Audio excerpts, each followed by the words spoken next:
Honorable members, on this,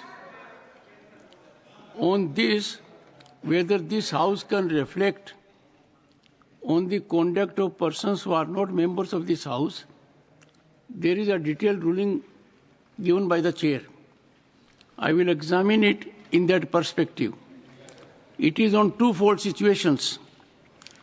If there is anything which is inculpating the person or incriminating the person, then the mechanism is different. If it is assertion of a fact situation, then it is different. The matter will be examined. Shri Praful Patel. सभापति महोदय,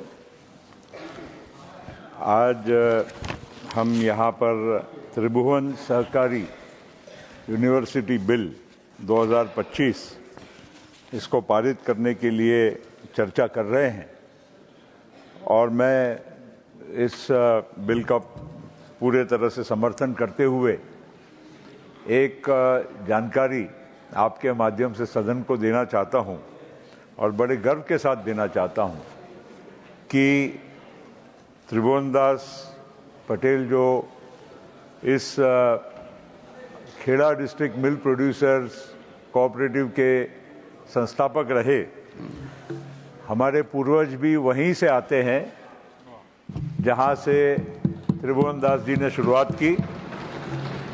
हमारे पूर्वज वहीं से आते हैं sir, और जो आनंद शहर है वहां से मेरी पत्नी भी वहीं से आती है।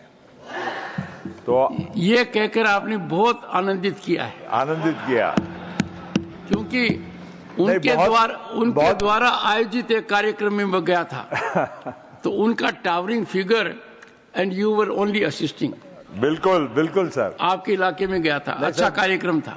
बड़ी गंभीर चर्चा हो रही थी, कोई नाराज हो रहे थे, तो मैंने बोला जरा मूड बदलने का काम किया जाए, हमारे मित्र जयराम भी थोड़ा मुस्कुरा दे। तो मेरा आपसे अनुरोध है कि आप अक्सर हाउस में रहा करें।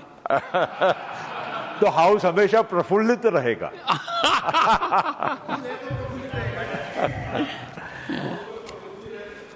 सर एक जानकारी और भी बता देता हूं, क्योंकि बहुत सारे सदस्यों ने इस बिल पे चर्चा की। अमूल नाम कैसे आया? आनंद मिल्क यूनियन लिमिटेड, इसलिए अमूल, उसका शॉर्ट फॉर्म है अमूल। हम लोग अमूल बटर, अमूल की बात करते हैं, बहुत सारे लोग जानते नहीं होंगे। बिल्कुल। और इसलिए मैंने सोचा कि पूर्वज वहां से आए तो इतनी जानकारी तो मेरे पास होनी चाहिए और मैंने शेयर करने की भी यहाँ कोशिश करनी चाहिए। सर ये जो बिल है, इंडियन जो इंस्टीट्यूट ऑफ रूरल मैनेजमेंट आनंद की बात हो रही है, नो डाउट बहुत एक अच्छी संस्था है, लेकिन उस संस्था का एक स्वरूप आज के आधुनिक युग में कोऑपरेटिव सहकारिता का जो एक महत्व है उसको और बढ़ाने के लिए, और प्रधानमंत्री जी का जो लक्ष्य है सहकारिता से समृद्धि, ये बहुत ही एक नेक लक्ष्य है और इसको आगे और भी हमको सशक्त बनाने की जरूरत है। और इस बिल उसी दिशा में एक महत्वपूर्ण कदम है। और ये जो हमारा कोऑपरेटिव क्षेत्र है, नो डाउट हम अमूल की बात करते हैं, वहां से जो लाखों परिवारों के जीवन में एक उन्नति और परिवर्तन आया, और खास करके महिलाओं के माध्यम से, क्योंकि जो दूध का उत्पादन करने वाले हैं वो 99% महिलाएं ही उसमें इस धंधे से जुड़ी रही, और उन्होंने अपने परिवार को एक अधिक आय का एक साधन इस कोऑपरेटिव मूवमेंट के माध्यम से उन्होंने प्रदान किया।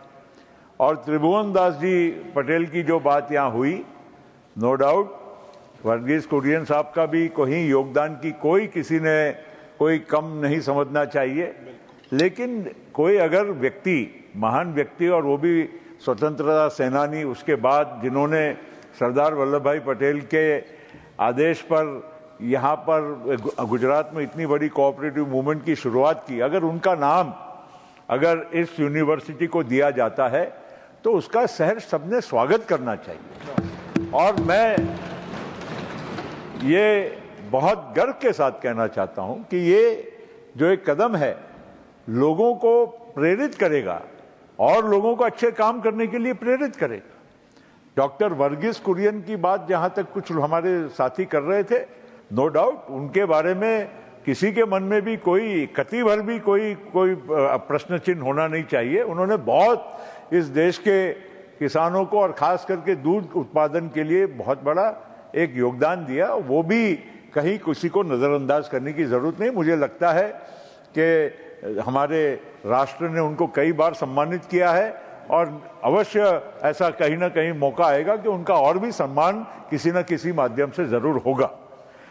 आज कोऑपरेटिव क्षेत्र में क्योंकि महाराष्ट्र से जुड़ा हुआ हूं, गुजरात में हमारे पूर्वज थे, मगर महाराष्ट्र और गुजरात खास करके ये दोनों जो राज्य हैं ये बहुत ही कोऑपरेटिव। आपका कार्य क्षेत्र महाराष्ट्र से काफी और प्रांतों में भी है। जी सर। तो महाराष्ट्र तक सीमित क्यों हो रहे हैं? नहीं सर, मैंने कोऑपरेटिव क्षेत्र के मामले में मैंने कहा कि महाराष्ट्र और गुजरात इसमें, और हमारे भाई दिग्विजय जी ने भी वही बात पहले अपने भाषण में दोहराई थी कि महाराष्ट्र और गुजरात ने इस क्षेत्र में काफी मतलब पहल की थी और अब पूरे देश में निश्चित मध्य प्रदेश हो, छत्तीसगढ़ हो, चाहे अन्य राज्य हो, आपका प्रांत राजस्थान हो, सभी जगह पर आज कोऑपरेटिव का एक बहुत बड़ा जाल फैला हुआ है। और केवल कोऑपरेटिव अब एक ही कुछ लिमिटेड दायरे में नहीं, विभिन्न क्षेत्रों में आज कोऑपरेटिव्स का बहुत बड़ा एक योगदान रहा है। हमारे महाराष्ट्र में पहले एक जमाना था कि हम लोग कहते थे कि कोऑपरेटिव मतलब शुगर फैक्ट्री, शक्कर कारखाना, बस वही एक कोऑपरेटिव है। ऐसा नहीं है सर। दूध संघ है वही कोऑपरेटिव, ऐसा नहीं है सर। आज आपको मैं कहना चाहता हूं कि कॉटन ग्रोइंग हमारा स्टेट काफी बड़ा है। आज कोऑपरेटिव क्षेत्र में इतनी सारी टेक्सटाइल की स्पिनिंग और वीविंग मिल्स हमारे वहां पर निर्माण हो गई है। आज हमारे वहां पर फिशरीज में, इनलैंड फिशरीज में कोऑपरेटिव क्षेत्र में बहुत बड़ा मतलब वहां पर प्रगति का काम हुआ है। आज कृषि क्षेत्र में फार्मर प्रोड्यूसर ऑर्गेनाइजेशंस कहो, अन्य जो भी कोऑपरेटिव हमारे जो संस्था है उसके माध्यम से लाखों करोड़ों लोगों को वहां पर अपना जीवन बदलने में उसका एक मौका मिला है। आज जंगल कामगारों के लिए भी जो वन में काम करते हैं, आपके ओडिशा में जैसे काम करते हैं, छत्तीसगढ़ में, मध्य प्रदेश में, हमारे महाराष्ट्र में वन कामगारों की भी कोऑपरेटिव सोसाइटीज है और उनको भी वन उपज के माध्यम से, चाहे महुआ फ्लावर हो, तेंदुपत्ता हो, बाकी भी बहुत सारी उत्पादन को वो कोऑपरेटिव क्षेत्र के माध्यम से बढ़ा रहे हैं। आज बैंकिंग में एक बात निश्चित है सर, कुछ अपवाद इधर उधर कोई घटनाएं, दुर्घटनाएं बैंकिंग क्षेत्र में कोऑपरेटिव में हुई होगी, लेकिन आज अगर आप मोटा मोटी देखें तो जो बैंकिंग की रीच है, आज हमको जरूर नेशनलाइज्ड बैंक्स हो या प्राइवेट बैंक्स का पूरा जाल पूरे देश में नजर आता है, मगर आज भी ऐसा कोई गांव नहीं बचा होगा जहां पर बैंकिंग की जरूरत हो और बैंक पहुंची होगी तो केवल कोऑपरेटिव बैंक पहुंची हो, और ये बहुत जरूरी है। और इसी वजह से आज ये जो बिल है इसमें खाली यूनिवर्सिटी तो एक माध्यम है, यूनिवर्सिटी के माध्यम से लोगों को अच्छे ट्रेनिंग मिले, अच्छे वहां से मैनेजमेंट के ग्रेजुएट्स तैयार हों, अच्छी फैकल्टी वहां पर जाकर उनको सिखाए नई नई टेक्निक्स। आज कोऑपरेटिव देखिए सर, नाम के लिए कोऑपरेटिव है, लेकिन साथ साथ में आज आधुनिक युग में उनके लिए स्काई इज द लिमिट, और उस वजह से उनको अगर नई टेक्निक्स, नए चीज़ों के बारे में जानकारी मिलती है तो उसका हम लोगों ने सहर्ष स्वागत करना चाहिए।